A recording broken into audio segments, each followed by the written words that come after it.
Hey, Personas users, I thought this might be interesting. I've been messing around trying to find like distortion pedals, right, and to do some wave shaping and stuff.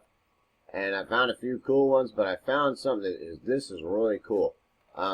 Basically, with this plugin, that you can use any synthesizer you have or any type of sampler as basically an effects plugin. What I've done now, this is a track of some recorded stuff, just because I wanted to have it like that in case I get stuff that I'm mixing that I want to mess with to change the sound on it or to enhance it. And basically what I've done is, but you could also have just an audio input and play your guitar into that or whatever, it wouldn't matter. And then I put like presence on here. It could be any sampler you have or any synthesizer you have. And basically that has to be the input. Well, I'll show you here. What I did is this is that guitar track that has this wave on it.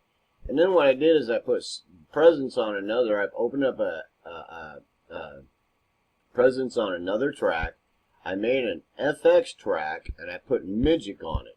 Migic is basically what migic is it's this tool here.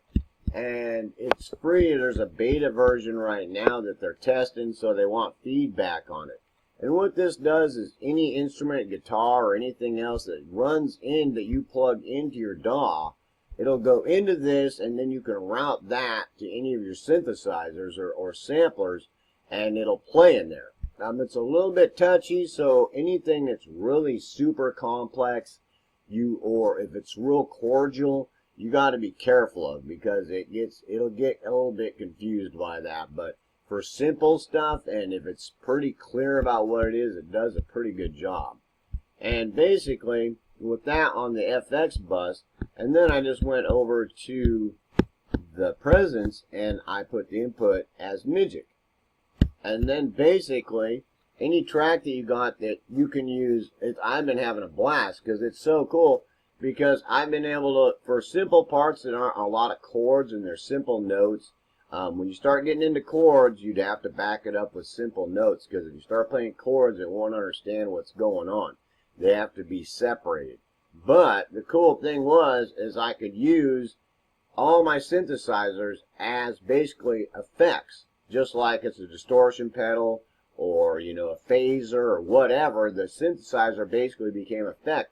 And the cool thing is that once I did it like that, as I went back and it took just a little bit to mess around with something that had a bunch of chords in it, and basically I could create the chords how I wanted it, or any kind of whatever I wanted with the synths I have.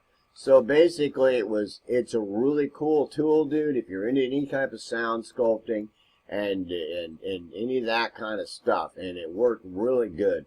So anyway, I just wanted to pass that along, and if you want to check it out, you have to download migic and mess around with it. But I'm telling you, you can turn any of your synths or any of your samplers basically they become effects rather than just samplers or synths.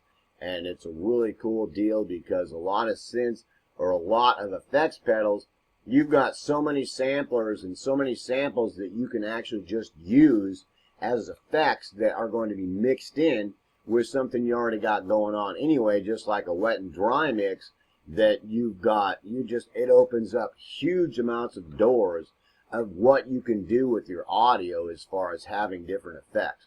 So peace up, love, dude. Check it out, and if you have a question or something, just ping me back.